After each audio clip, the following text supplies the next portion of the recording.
Hello friends, इस video में हम लोग भारत के भूगोल के अंतर्गत भारत की सामान्य जानकारी से संबंधित महत्वपूर्ण प्रश्नों का अध्ययन करेंगे जो कि आगामी सभी प्रतियोगित परीक्षाओं के लिए अति महत्वपूर्ण है, जैसे railway NTPC, graduate level, 12th level तथा बीएसएससी एवं बीपीएसएससी। आइए स्टार्ट करते हैं।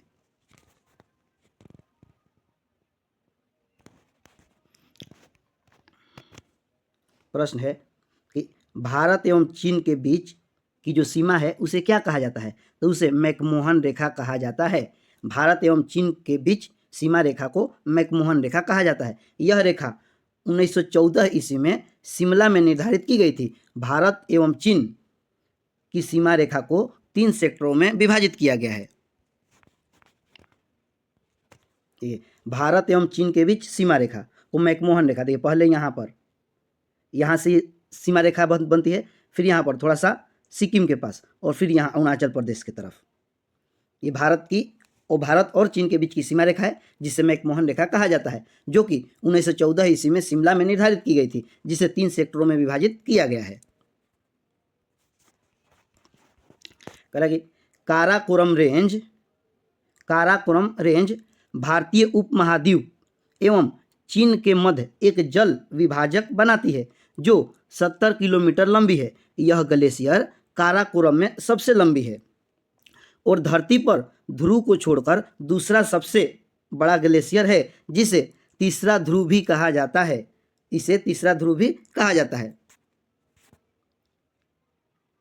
देखिए कह रहा है भारतीय उपमहाद्वीप, तो भारतीय उपमहाद्वीप में कौन कौन से देश शामिल है? भारत, पाकिस्तान, बांग्लादेश, नेपाल और भूटान।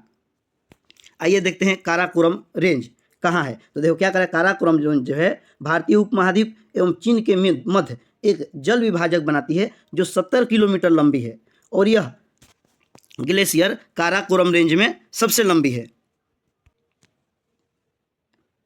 देखिए ये काराकोरम रेंज है।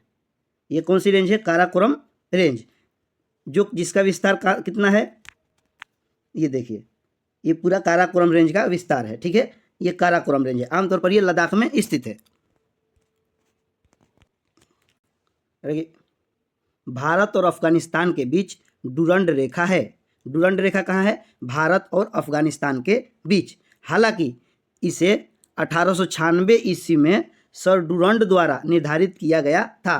भारत और अफगानिस्तान के बीच डुरंड रेखा स्थित है और इसे 1896 ईस्वी में सर डुरंड द्वारा निर्धारित की गई थी, लेकिन अब यह रेखा अफगानिस्तान और पाकिस्तान के बीच है क्योंकि भारत और पाकिस्तान 1947 ईस्वी में अलग हो गए। आइए देखते हैं इमेज में। देखिए ये थी डुरंड रेखा। ये जो डुरंड रेखा है, पहले भारत और पाकिस्तान क्या एक में ही था, तब इसे डुरंड रेखा जो है भारत और पाकिस्तान के बीच माना जाता था। लेकिन जब भारत और पाकिस्तान अलग हुआ तो यह डुरंड रेखा आमतौर पर पाकिस्तान और अफगानिस्तान के बीच हो गया।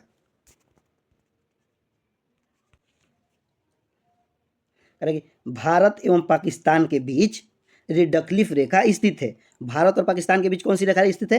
रेडक्लिफ रेखा, जो 15 अगस्त 1947 ईस्वी को सर सीजे रेडक्लिफ द्वारा निर्धारित की गई थी। भारत और पाकिस्तान के बीच रेडक्लिफ रेखा स्थित है जो 15 अगस्त 1947 ईस्वी को सर सीजे रेडक्लिफ द्वारा निर्धारित की गई थी। देखिए भारत और पाकिस्तान के बीच ये जो सीमा रेखा है वो सर सीजे रेडक्लिफ द्वारा निर्धारित की गई थी, जिसका नाम क्या है? रेडक्लिफ रेखा।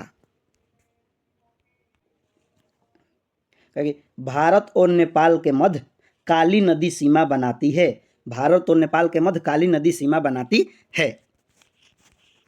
देखिए भारत और नेपाल के मध्य यहाँ पर काली नदी सीमा बनाती है। काली नदी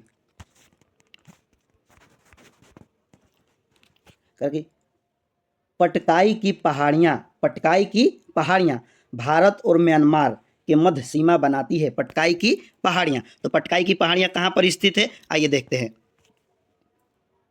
देखिए यहाँ पर पटकाई की पहाड़ियाँ स्थित है। पटकाई की पहाड़ियाँ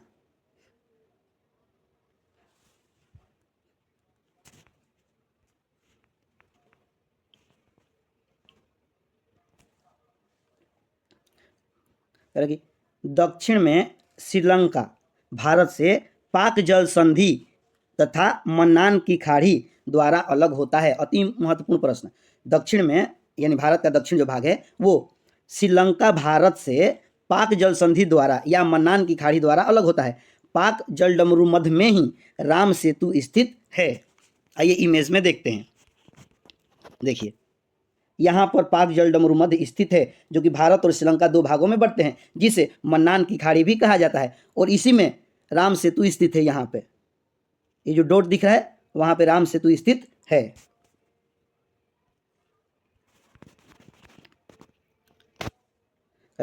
श्रीलंका के बाद भारत का दूसरा सबसे निकटतम पड़ोसी देश इंडोनेशिया है। यानी भारत का सबसे समुद्री निकटतम पड़ोसी देश कौन सा हुआ? श्रीलंका। श्रीलंका के बाद इंडोनेशिया जो निकोबार द्वीप समूह के अंतिम द्वीप ग्रेट निकोबार के दक्षिण में स्थित है। भारत का जो मानक समय है वो इलाहाबाद के मिर्जापुर से गुजरने वाली 82.5 डिग्री पूर्वी देशांतर को माना गया है। यानी भारत का मानक समय जो है वो इलाहाबाद के मिर्जापुर से गुजरने वाली 82.5 डिग्री पूर्वी देशांतर को माना गया है, जो कि ग्रीनविच समय से 5.5 घंटे आगे है। 82.5 डिग्री पूर्वी देशांतर 5 राज्यों यानी भारत के 5 राज्यों से होकर गुजरता है। कौन कौन से राज्य हैं? तो उत्तर प्रदेश, मध्य प्रदेश, छत्तीसगढ़, उड़ीसा और आंध्र प्रदेश। ये सभी के सभी प्रश्न जो है वो अति महत्वपूर्ण है। आइए इमेज में देखते हैं। देखिए ये जो लाइन दी गई है यही 82.5 डिग्री है।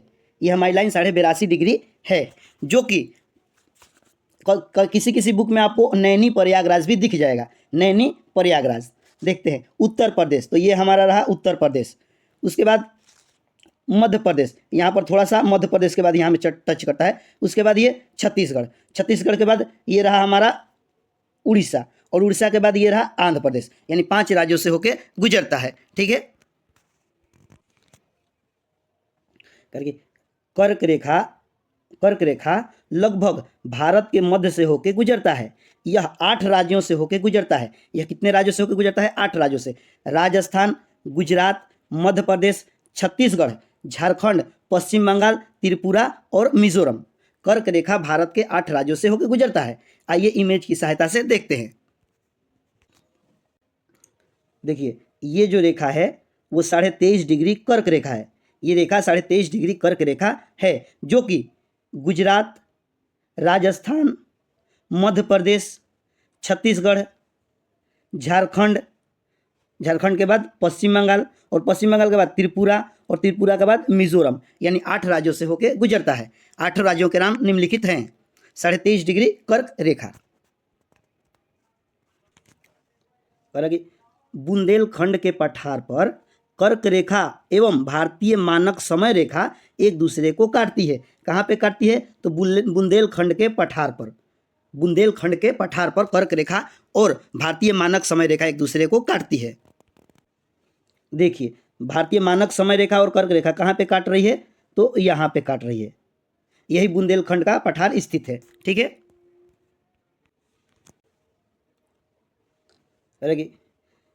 पृथ्वी की चुंबकीय विषुवत रेखा दक्षिण भारत में त्रिवेंद्रम से गुजरती है।